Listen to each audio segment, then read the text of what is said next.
It's Kiera with California Brainwaves. It's story time.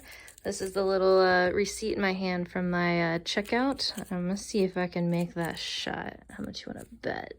Dang it. I'm going to try again.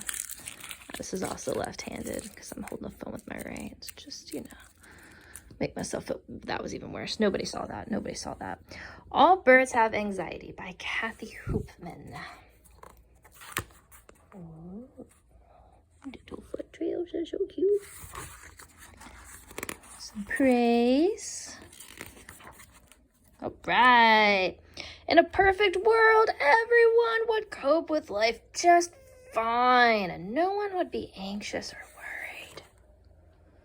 But the truth is, we do not live in a perfect world, and everyone experiences life in different ways.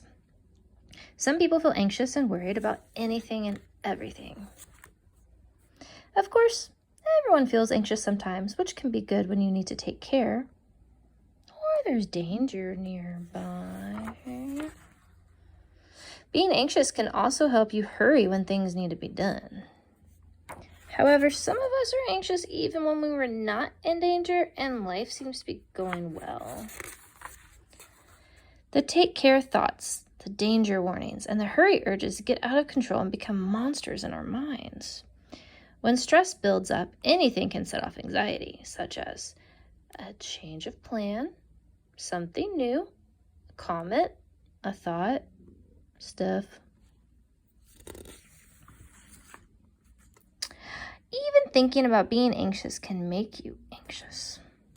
Many people have anxiety, and it often runs in families. First comes an uneasy feeling that grows and grows until you are so scared that you can't move or breathe. Often you don't even know why. Mouth goes dry, it's hard to swallow, and your stomach hurts. You may get dizzy and sweaty and have headaches, your heart pounds, hands and feet can tingle or go numb, every muscle is tense. It's like being filled with a scream. Anxiety also affects how we think, feel, and act.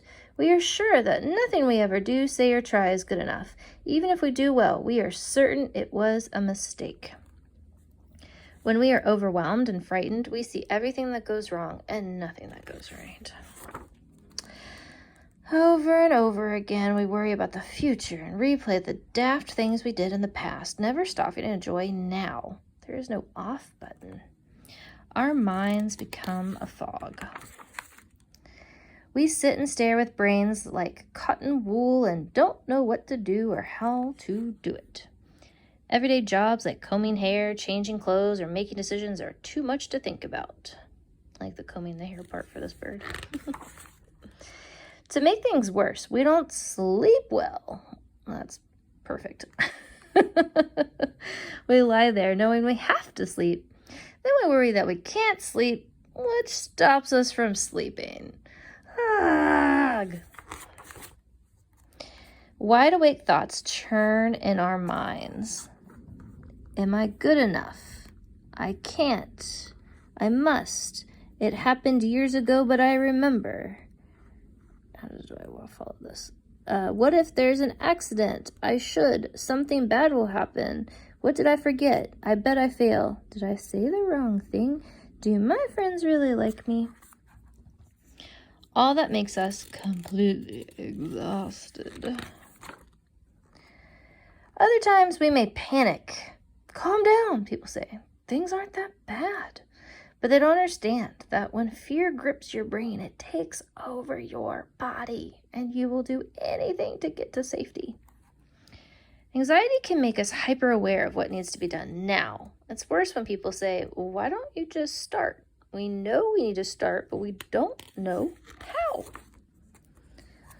So days can go by when nothing gets done and our jobs pile up around us. Anxiety is much worse when we can't control what happens. This is also similar with depression, huh? Therefore, we try to order our lives and those around us to avoid surprises. Some of us do the same things in the same way, which makes us feel safe. This is common in autism as well. Sadly, we can't control everything all the time, so we constantly struggle to cope when life does change.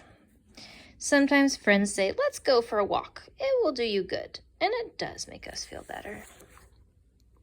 But no one realizes how hard it is to leave the safety of home if you are aware of every possible thing that can go wrong.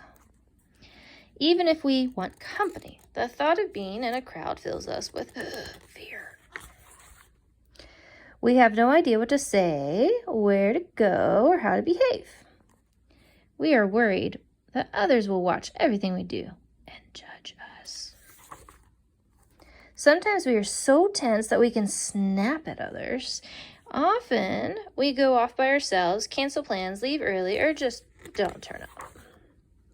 It's hard for those around us when we act like that, and we are very sorry. We never mean to upset anybody. I just don't understand, says the guy. Other times we can pretend that life is fine and we can have a laugh with friends. Come on, page 42. One step. Thank you. We can't keep that up for long, though, and soon need time to be alone in a safe place. If anyone comes looking for us, we hide. We don't have the energy to chat. Besides, we know they wish we felt better, and we don't want to let them down or be a bother. For a while, it helps to be by ourselves, and we start to fear that we will be alone forever. So it's like this. What you think affects how you feel. Then how you feel affects the way you act. Fearing the worst can make you feel and act as if you are helpless. But the fact is that you are not helpless, and there are things you can do to reduce the power anxiety has over your life. For example, avoiding something you fear makes it grow bigger and scarier in your mind. Starting something new, walking out the door, dogs, speaking in public, spiders, playing, school, heights, changing my routine, homework, a party, all of those things can cause anxiety for people. The amazing thing is, when you force yourself to face what scares you, or you start whatever it is you are worried about, the scariness shrinks. It's called exposure therapy. Starting something new, walking out the door, speaking in public, dogs, playing, spiders, heights, school, changing my routine, homework, a party. Hey, I want to go to a party. You don't have to jump in all at once. From a safe place, you can just watch how others cope. Then you can have a little try with someone you trust, until slowly you are brave enough to face your fears on your own. Then you will find that the things you thought would be terrible have no real terror in them, and things you thought would be horrible are not full of horror. It's also good to remember that anxiety is not your fault, and it will not rule you forever. Then you can practice choosing to think about things in a different way. Not doing it will make me more anxious than doing it. I don't have to be perfect. It's great I tried my hardest. The world won't end if I make a mistake.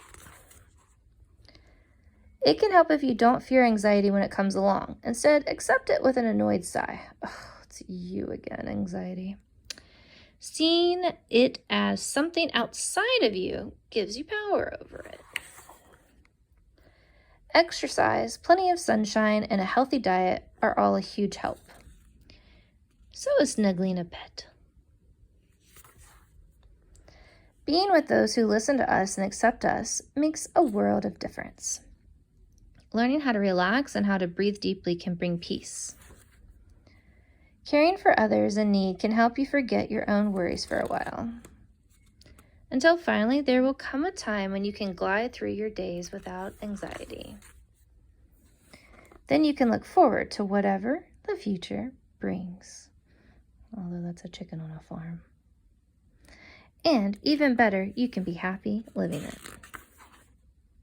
Look how cool these little creatures are. I think they did just such a phenomenal job. I've read this book like 3 times, I think, already. I love it.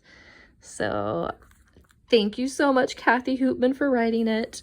That was so much fun. I have generalized anxiety disorder, so so much fun. I love it. It makes me laugh and smile and not feel alone.